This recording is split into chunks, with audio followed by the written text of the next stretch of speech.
Hello, students. Welcome to our pre-arrival session. In this session, we'll be covering the F1 issues that pertaining to your status that allowed you to study and stay in the United States. I am Jessie Jiang. I am the advisor in the International Student and Scholar Services Office, and I'll be serving as your designated school official during your 4-year study here. So in this session, we'll be covering the F1 status, visa, and some arrival issues that pertaining to your status. So I would like to ask you some questions first. Do you know what is non-immigrant status and what is visa, and what are the relationships between these two? Then what regulation must you follow when you are in the US, and what are the benefits under these F1 regulations? So first, what is a non-immigrant status? A non-immigrant status is a status for you to have a legal status in the United States to study, to either study, work, and take a tour in the United States. And for you guys, the F1 status is your legal status to study and stay in the US. What is a visa? A visa is an entry permit for you to enter the United States. Like when you go through the custom at the airport, they will examine your visa and see if you are allowed to enter the US. These two will be legal, like the non-immigrant status and the visa are the two legal things for you to hold when you enter the US. You must have a status when you are in the US, and you must have a visa to go through the custom. But you will, so when you are in the US, you will not need to have a visa, a valid visa anymore, because you have performed the entrance action when you enter the US. But you must have a F1 legal status all the time when you are inside the US. Then, so the question 4 is, what regulation must you follow once you're in the US?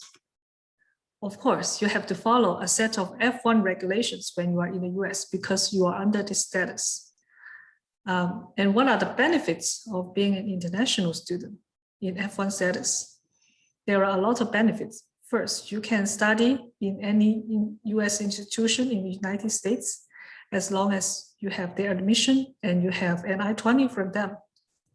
And then you can work under your F1 status. In some occasion, you will need to apply for a work permit, and it will be very easy. Just work with our office to obtain the work permit. And finally, can you use another status to live and study in the US? Well, it depends on your purpose. If you are just a tourist, just wanting to tour around in the US, you can use a B1, B2 tourist status. If you are a dependent of your parents who are in a work visa, like a H-1B work visa, then you will also be able to study and work in the US. But you are all in F1 status in our context here. So you will use this F1 status to live and study in the US. You cannot use another status that is not allowing you to study and live in the US, such like a B1, B2 status, because it only allows you to stay and take a tour in the US. It will not allow you to pursue a degree in a US institution. So some students ask us occasionally if they can use their B1, B2 status to enter the US to continue their study with Trinity. The answer is no. Do not use another status and another visa to enter the US if your purpose to enter is to solely study and obtaining work permit in the US. If you have a F1 status with us, always stick with the F1 status.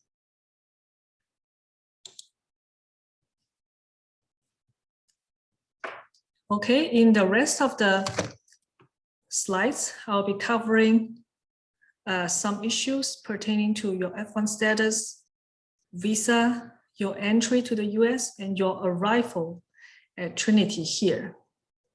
So take 30 seconds to read through these several questions and just keep these questions in mind when I go through the rest of the slides. Okay, 30 seconds for you.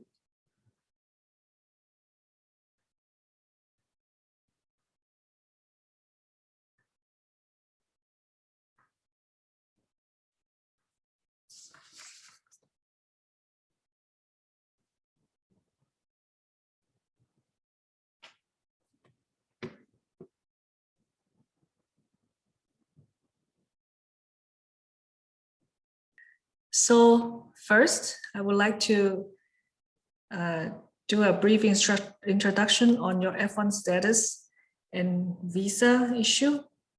So to prove that you have an F1 status, you must have an I-20 from Trinity University. That means you cannot use another university's I-20 to enter the US and study with Trinity here. You must have that university's, you must have the specific university's I-20 to enter the US and continue your study with the specific university. So what we will need you to do to obtain your F1 status is print out the initial attendance I-20 that we sent to you and sign and date the I-20 using a blue ink pen. Do not sign it electronically. Sign it physically because the US custom only recognize ink signature from the students. You can enter the US as early as 30 days before the initial program start date, which is August 25th, 2021. And this day will be your classes start date. And then this I-20 will serve as a legal document for you to prove your F1 status when you enter and stay, when you enter the US and stay in the US. And I believe that you have been working with the US consulate on the visa appointment setup. So if you still haven't obtained a visa appointment, I will recommend you to do it as soon as possible.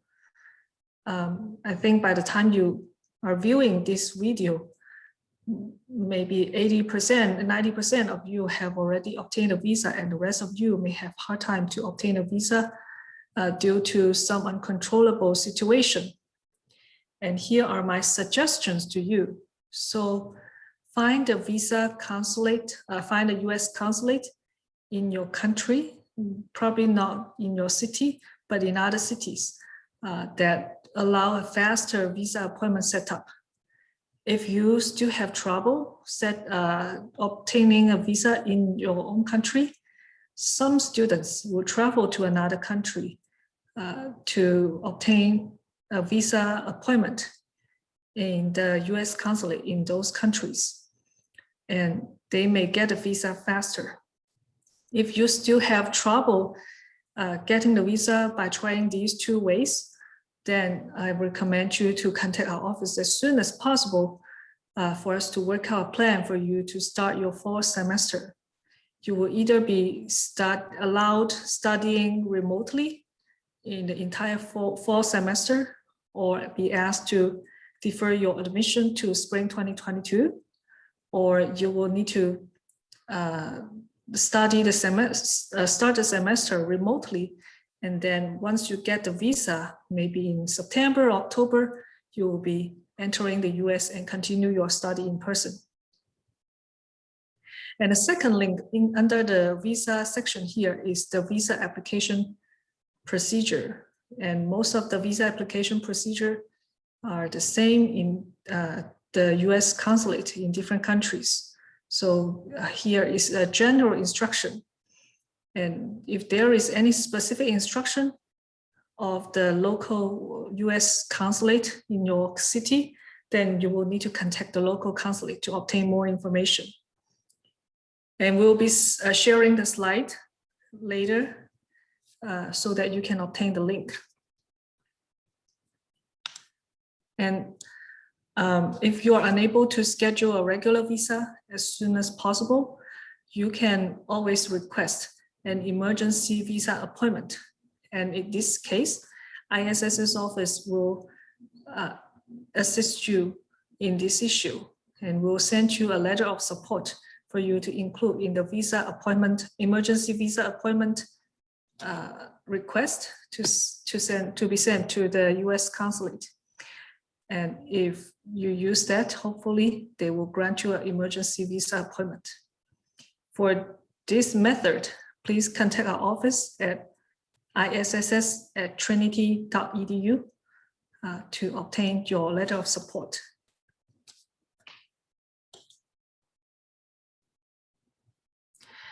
Entering into the US. In a normal year, like not during COVID-19, F1 students have no problem on entering the US 30 days before, within 30 days before their program start date. But in the past year and this year, there are several entry restrictions imposed by the US government that may create barriers for students to enter.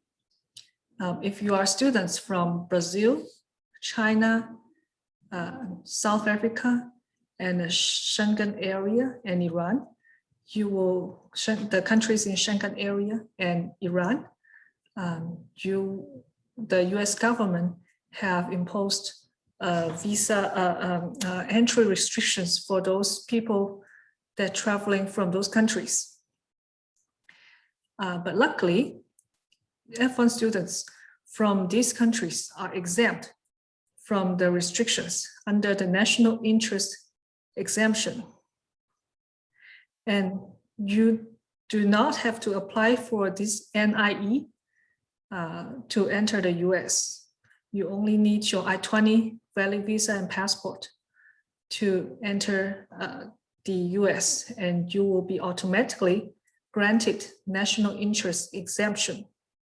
However, we have heard some issues at the port of entry and the airport about students being questioned or refused to enter when they are trying to enter the US. So if you have any trouble at the US consulate, well, if you have any trouble or have any questions about this NIE, you can contact us as soon as possible and we'll help you navigate around it. The best suggestions we wanted to give you is that you talk to your local US consulate, which is the one that granted the visa to you, to confirm that you have the NIE on your visa. And if they confirm that you're already automatically granted the NIE on your visa, then it's good, no problem for you. But if they said they are not sure about that, they will need some clarification from your university, contact us immediately and we'll try to solve the issue for you. And if you, like when you enter the US, you need to go through the custom and port of entry. And if they question on your F1 status and whether you are granted the NIE, you will need to, if you don't know how to answer it, I bet you do not know how to answer it, then call our emergency phone number. 210 is the area code, and then 414-1858 to report your issue, and we'll talk to you and the custom officer in the phone. And that phone number is only serving as an emergency phone number during your entry to the US. I hope that's clear to you, but if you have any questions about the NIE, just let us know by sending us an email to isss@trinity.edu. Okay, finally, you went through all those troubles and arrive on campus safely. You will have a final step with the ISS office to finish your F1 status registration, which is to attend our mandatory check-in.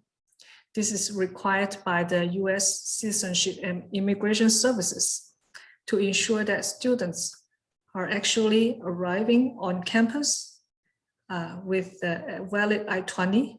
They do not go anywhere in the US, they only arrive at this designated institution. So this is very important for both you and our university to confirm your F1 status. So the mandatory check-in will be during the ISO, you'll receive an email about that mandatory check-in from our ISO team.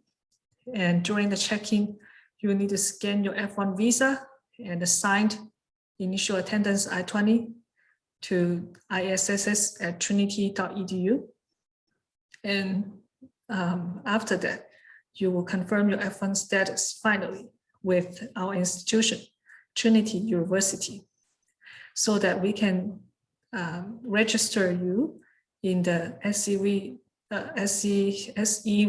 system.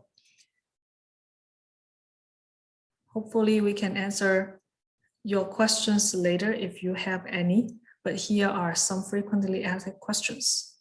First, we have not received our initial attendance I-20. What should we do? By this time, when you're viewing this video, you should have received your initial attendance I-20. If you are wondering why you did not have it, send us an email as soon as possible. And also check your T-mail and personal email thoroughly to see if you have received it. And we'll assist you if you send us an email requesting updated initial attendance I-20. Question 2, I have received my initial attendance I-20, but I later decided to defer my admission to spring 2022 or fall 2022. What should I do with the I-20? You do not need to do anything with the initial attendance I-20. In this fall 2021 semester, we will send you a new initial attendance I-20 with a new program start date, which will be your program start date after you confirm your deferring. If you are planning to come back in spring 2022, your program start date will be spring 2022 on the I-20. But your actual, and then in the fall, if you decide to come back in fall 2022, your initial attendance I-20 program start date will be fall 2022. Question 3, what if I have trouble at the port of entry? So as I said before, our emergency phone number is for you to contact us when you have trouble going through the custom and port of entry. I will recommend you to text your name, student ID, and a brief summary of your issue to this phone number, 210-414-1858, and then we'll call you back as soon as we receive it. The reason why I recommend you to text, not calling the first time, is that we are receiving a large volume of calls from students and from junk calls. So we will not be able to filter those calls to see which one is the student's call and which one is junk calls. So if you really have an emergency issue and your phone number is not in our emergency phone number contact list yet, so the best way to contact us is to text us your name and your student ID first, and then we'll respond to you by calling your phone. So that's everything about this session. If you have any questions, concerns, comments, send us a message. Send us an email to isss@trinity.edu, and we'll try to help you navigate through all those hectics during your entry and arrival. Finally, good luck for the international traveling, and we'll see you soon on campus.